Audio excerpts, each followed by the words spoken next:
మల్కాజింపల్లి గ్రామం. నా పేరు పుజారి పాలన్న. నా జీవనోపాధి గొర్రెలు. నేను గొర్రెలు మేపడానికి ఇక్కడ చాపర్తికి వచ్చాను. నీళ్ళు తాగి నా గొర్రెలు దగ్గరగా 60 జీవాల వరకు చనిపోయినాయి. నాకు జీవనోపాధి ఇవే. మన ఇంట్లో ఇల్లు మాకు ఏదైనా ఆర్థిక సహాయం చేస్తే ఎమ్మెల్యే నుంచి, గవర్నమెంట్ నుంచి. అనంతపురం జిల్లా కలందర్గం మండలం మల్లికార్జునపల్లి గ్రామం అనేటువంటి పుజారి కృష్ణప్ప మా మేనమామ గారు తన జీవనోపాధి కోసం 250 గొర్రెలు ఉన్నాయి. రోజువారీగానే ప్రతిరోజు కూడా మేతకు అడుగుకు వచ్చేటోళ్ళు.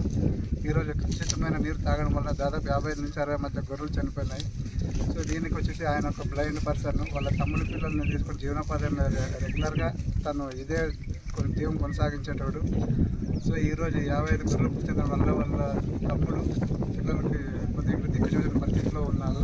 సో దీనికి స్థానిక ఎమ్మెల్యే అయినటువంటి అమ్మ చంద్రబాబు గారు మరియు ప్రభుత్వము ఉన్నతాధికారులు ఏదో విధంగా ఈ మమ్మల్ని ఆదుకోవాలని కూడా మనస్ఫూర్తిగా కోరుకుంటున్నాను సార్. అందరికీ నమస్కారం. గౌరవ శాసనసభ సభ్యులు అమిలినేని సురేంద్రబాబు గారి ఆదేశాల మేరకు మేము ఈరోజు కళ్యాణదుర్గం మండలం మల్లికార్జునపల్లి గ్రామంకి రావడం జరిగింది. నిజంగా ఇది చాలా బాధాకరం. ఎందుకంటే పూజారి కృష్ణప్ప అనే వ్యక్తి వాళ్ళ జీవనోపాధి అంతా కూడా గొర్రెల మీదే ఆధారపడి ఉన్నారు. మరి ఆయన కళ్ళు కూడా కనిపించవు. అయినా కూడా ఆయన ఎంతో కష్టపడి కుటుంబాన్ని పోషిస్తూ ఉండేవాడు. కానీ విషద్రావం తాగడం వల్ల అనుకోకుండా 50 నుంచి 60 గొర్రెలు చనిపోవడం నిజంగా ఇది చాలా బాధాకరం.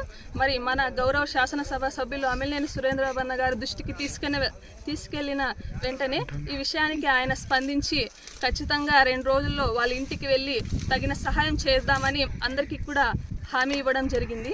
ఫోన్ ద్వారా సార్ గారు వాళ్ళకి హామీ ఇవ్వడం జరిగింది. మరి నిజంగా మా పార్టీ తరఫున ఏ విధంగా అయితే సహాయం చేయగలమో అన్ని విధాలా సహాయం చేస్తామని కోరుకుంటున్నాను.